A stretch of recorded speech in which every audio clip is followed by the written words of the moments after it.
দেন 14 বছর বয়সে যে কুরবানি যেটা বন্ধ করেছে, অ্যাকচুয়ালি মুসলিম ধর্মের মধ্যে 14 বছর যে গরু হয় সেটা একদম বয়স্ক হয়। সেই বিনিময়ে কুরবানি সেটা মুসলিম ধর্ম এবং কোরবানিতে সেটা চলে না। এখন কার ক্ষতি হচ্ছে কার লাভ হচ্ছে এদিকে দেখার তো আমাদের দরকার নেই। আমাদের দরকার যে গভর্নমেন্ট আমাদেরকে নিয়ম বেঁধে দিয়েছে, আমাদের তার মধ্যে থাকা। মুসলিম ধর্মে কি 5 মাস 6 মাস আগেতে কোরবানির জন্য তারা উদ্যোগ নেয় এবং তাদের জন্য সেটা কি আগে থেকে কিনে বাড়িতে পৌঁছলে তার মধ্যে একটা পুণ্যর কাজ হয়। ক্ষতি হচ্ছে না হচ্ছে সেইটা আমরা আলোচনা করলাম ওখানে, বলে যে কি কার ক্ষতি হচ্ছে না হচ্ছে সেইটা আপনার দেখার দরকার না। সেইটা যে সরকার নিয়ম জারি করেছেন সেইটা আপনার লালন পালন করতে হবে। ঠিক আছে, আমাদের তো থানাতে যত সমস্ত ইমাম আছে সমস্ত থানাতে ডেকেছে, ডেকে একটু নোটিশ দিয়েছে যে 14 বছরে উপরে আহ, করতে পারবেন, সেটা নিয়ম আছে, নানা রকমের নিয়ম আছে। ওই নিয়মটা পালন করতে হবে আর সেই পালন করে করে চলতে হবে, কিছু করা যাবে না। কেন যেরকম আপনার নোটিশ দিয়েছে সেরকম আপনার চলতে হবে, মেনে মেনে চলতে হবে। সেইটা আমাদের থানাতে দেখে সবার বলে দিচ্ছে। এটা হিন্দুদের ক্ষতি, কারণ হিন্দুরাই বেশি ক্ষতি হচ্ছে না হচ্ছে সেইটা আমরা আলোচনা করলাম ওখানে, বলে যে কি কার ক্ষতি হচ্ছে না হচ্ছে সেইটা আপনার দেখার দরকার না। সেইটা যে সরকার নিয়ম জারি করেছেন সেইটা আপনার লালন পালন করতে হবে। আমাদের যারা ফলোয়ার্স আছে তাদেরকে আমরা মেসেজ করে সব জানিয়েছি যে গভর্নমেন্ট যখন যে নিয়ম করেছে, আমরা দেশবাসী হিসাবে, ভারতবাসী হিসাবে, বাংলার মানুষ আমাদের সেগুলো মেনে চলা উচিত। আইন নিজেদের হাতে নিতে মানা করা হয়েছে। কোনো সমস্যা হবে আপনার প্রশাসনের সঙ্গে যোগাযোগ করুন, কিন্তু নিজেরা বাড়াবাড়ি করতে যাবেন না। সরকার যে নিয়ম করেছে সেই নিয়ম অনুযায়ী আমাদেরকে চলতে হবে, এটাই আমাদের মূল এতে বক্তব্য। তো হিন্দুদের বেশি ক্ষতি হচ্ছে, যার কারণ বেশিরভাগ তো হিন্দুরা গরু বিক্রি করছে না হাটে গিয়ে। এখন ওরা বলছে, ওদের অভিযোগ আছে যে আমরা খাবো কি এসব। এখন কার ক্ষতি হচ্ছে কার লাভ হচ্ছে এদিকে দেখার তো আমাদের দরকার নেই। আমাদের দরকার যে গভর্নমেন্ট আমাদেরকে নিয়ম বেঁধে দিয়েছে, আমাদের তার মধ্যে থাকা। এটুকুই হলো শান্তিপূর্ণভাবে থাকার জন্য যথেষ্ট। দেন 14 বছর বয়সে যে কুরবানি যেটা বন্ধ করেছে, অ্যাকচুয়ালি মুসলিম ধর্মের মধ্যে 14 বছর যে গরু হয় সেটা একদম বয়স্ক হয়। সেই বিনিময়ে কুরবানি সেটা মুসলিম ধর্ম এবং কোরবানিতে সেটা চলে না। তো সেই হিসাবে যে 14 বছর বয়সটা অনেক বেশি হয়ে যায়, কিন্তু সরকার যে যে দেশে বাস করো, সরকার যে কারোর পাস করে সেইটা মানাটা হচ্ছে সব থেকে উত্তম। সরকারের আর ঊর্ধ্বে তো মানুষ যেতে পারে না। তো যে দেশে বাস করো সেখানকার বাদশা যেটা হুকুম করে সেইটাই মানাটা সব থেকে বড় জিনিস।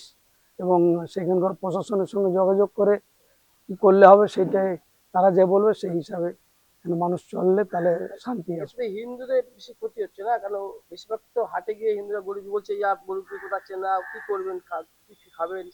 তো দেখেন, একটা ক্ষতি বলতে গেলে ক্ষতি কিছু নয়। প্রথম বছর হয়তো এখন ক্ষতি মনে হচ্ছে, সরকার নতুন এসছে যার জন্য ক্ষতি মনে হচ্ছে, কিন্তু এটা যখন কিছুদিন হয়ে যাবে এটা স্বাভাবিক মানুষের একটা পরিবেশের মধ্যে এসে যাবে।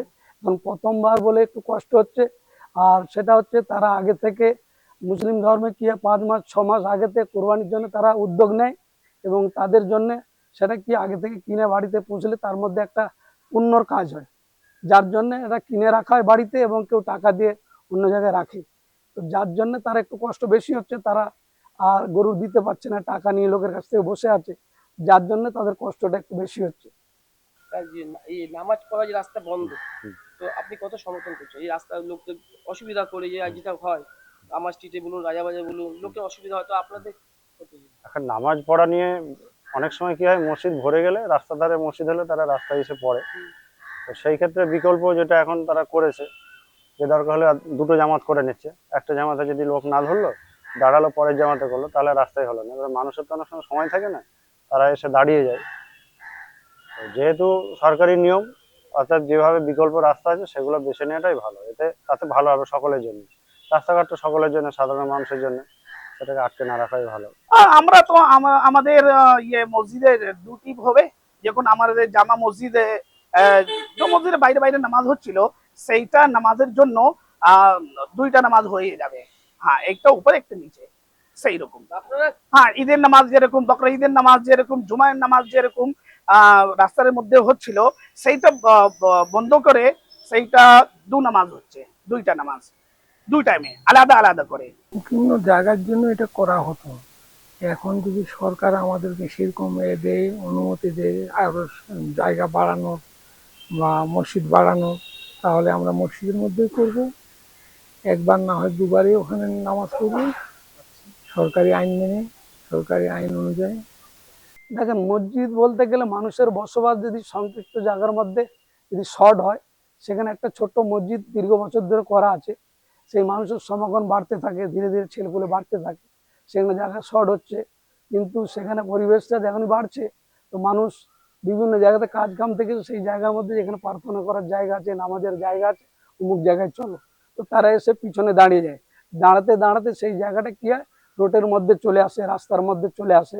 তো যার জন্য এটা সরকার আইন করেছে যে সেই জায়গাটা দুবার যেন নামাজ পড়া হয়, যাতে রোডের মধ্যে না আসে, মানুষের চোখে যেন না করে, যাওয়া আসার রাস্তা মানুষের ক্ষতি না হয় বা মানুষের কোনো অসুবিধার মধ্যে না পড়ে, যার জন্য সরকার একটা আইন পাস করেছে। মানে সেটা জায়গা পরিবর্তিত এটা করতে হয়। বিভিন্ন বিষয়ে ভিডিও পেতে চ্যানেল হিন্দুস্তানের ইউটিউব চ্যানেল সাবস্ক্রাইব করুন www.youtube.com/channelhindustan।